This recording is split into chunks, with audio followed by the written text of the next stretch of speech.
probably not a good idea to be just a dance major if you actually want to make a living in this world.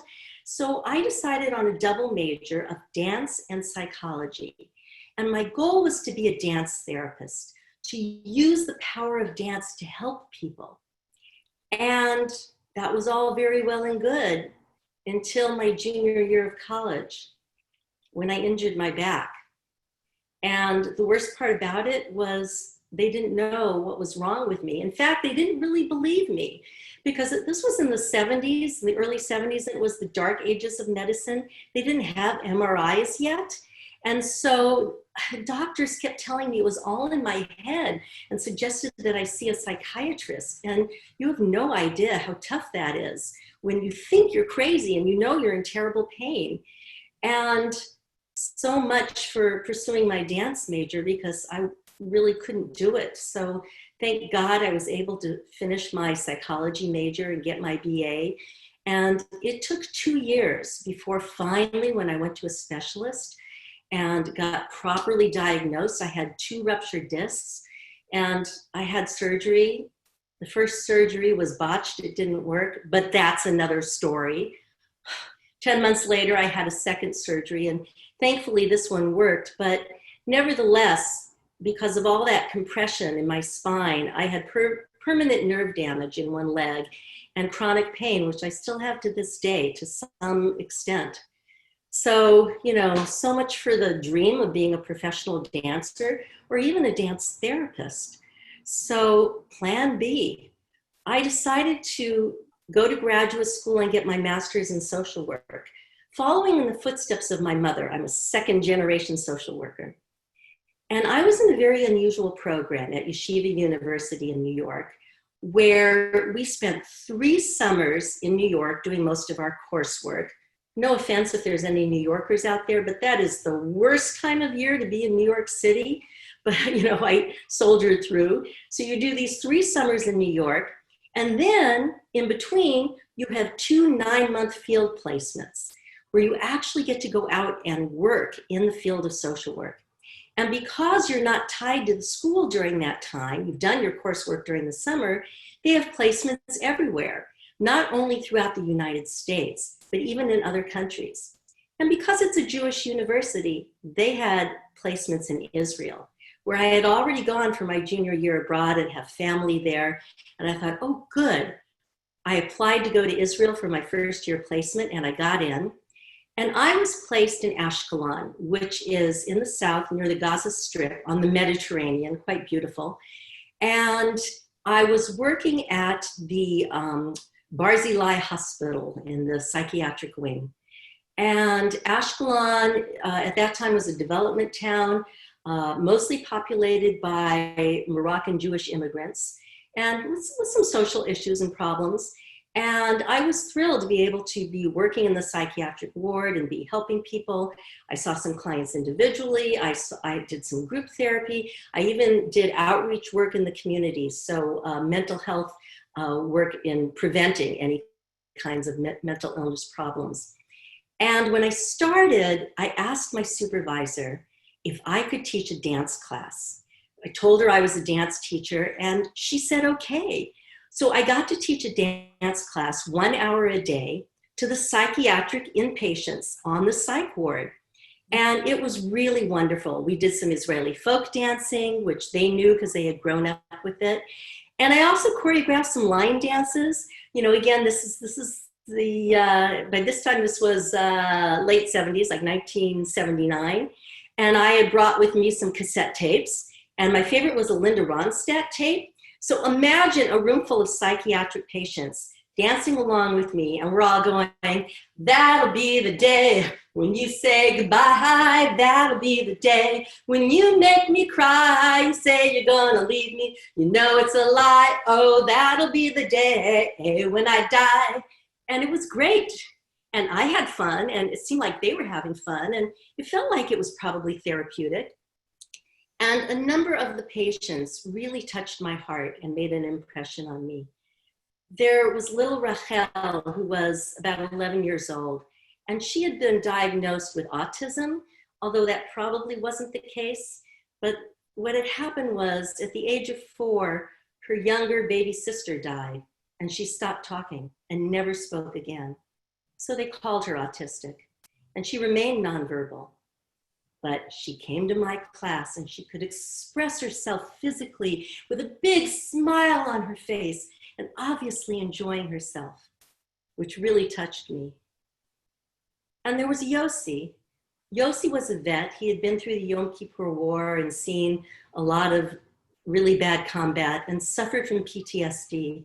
And he was always very nervous and agitated. And I worked with him also one-on-one. He was one of my individual clients. It was sometimes hard for me to communicate with him because he spoke Hebrew with a heavy Arabic accent, having been born in Morocco. But I kept at it and kept trying. But Yossi loved to dance. And he would come to my class, and that guy had some moves, I'll tell you. And then there was Tzippi.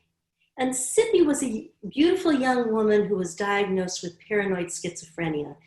She clearly lived in her own world. She heard voices. She loved to dance. She would come to my class, and she wouldn't join the line and dance with the rest of us. No, because Tzippi danced to the beat of her own internal drummer. So she would float through in amongst the lines of dancers and just doing her own kind of Isadora Duncan thing and seemed to be really enjoying it. In fact, sometimes when the music stopped, that didn't stop Tzippi, she kept going. And then there was Hannah.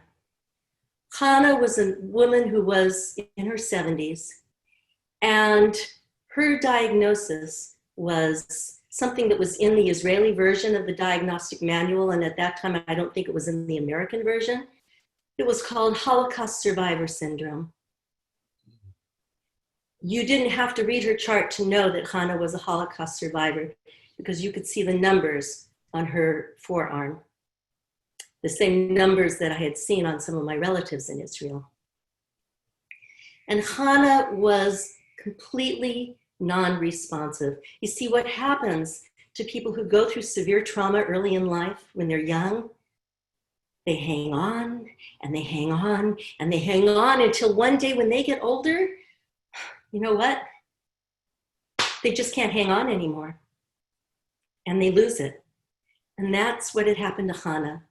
She was in a catatonic state. She just sat motionless, lifeless in a wheelchair with no light in her eyes, her head cocked to one side, her mouth hanging open and drooling.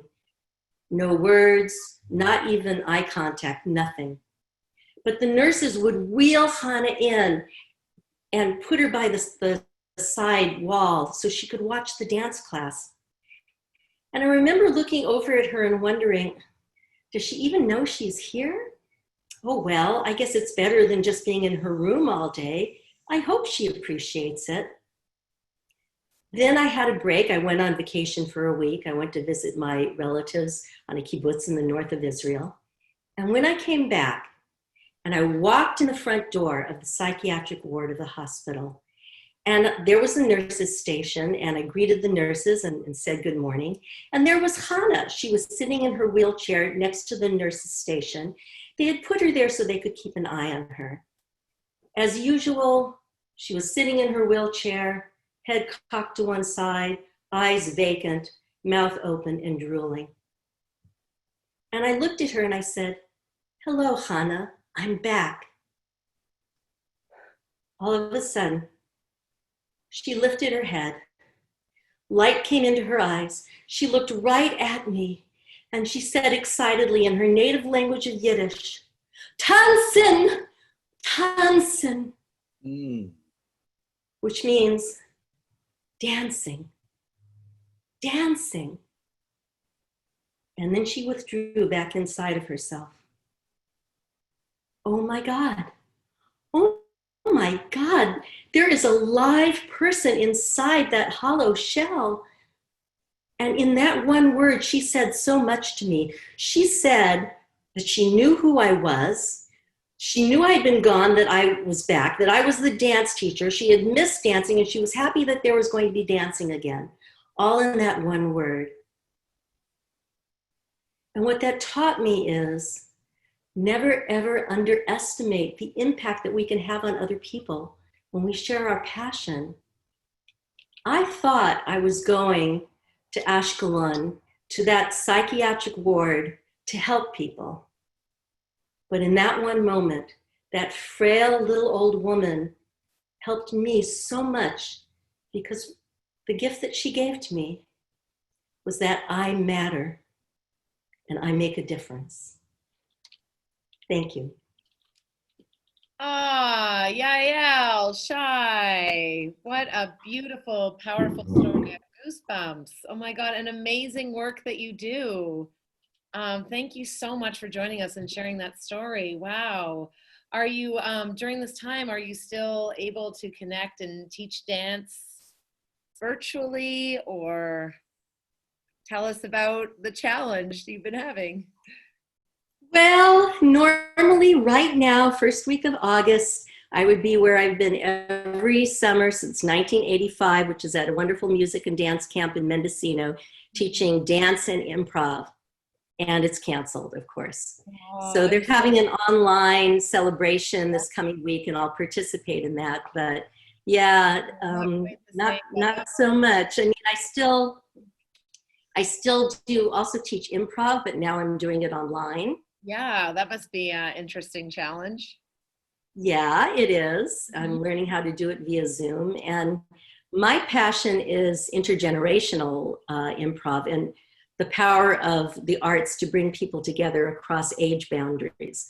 So if people are interested, you can contact me. You can find me on Facebook. There's only one Yael Schy who spells it this way, Schy. And I'm going to be starting up an intergenerational online improv class on Zoom with a colleague. And I'm a boomer and he's a millennial, and stay tuned if you're interested in that. Oh, All ages from teens through whatever, including my dad is in the audience here. He's about to turn 93. oh, Yay. wonderful. Oh, that's So anyone of any age from teens on up is welcome to work with us. So oh, that's contact me. so excellent. Well, and again, feel free to put anything in the chat. And you brought some of your friends and family to join us tonight. So that was wonderful. And that was a really emotional, touching story. And we thank you so much. And I hope that, you know, I can do more online storytelling shows with you. You're just wonderful. So Brian, thank you, Yaya. Brian, you're muted. We can't hear you.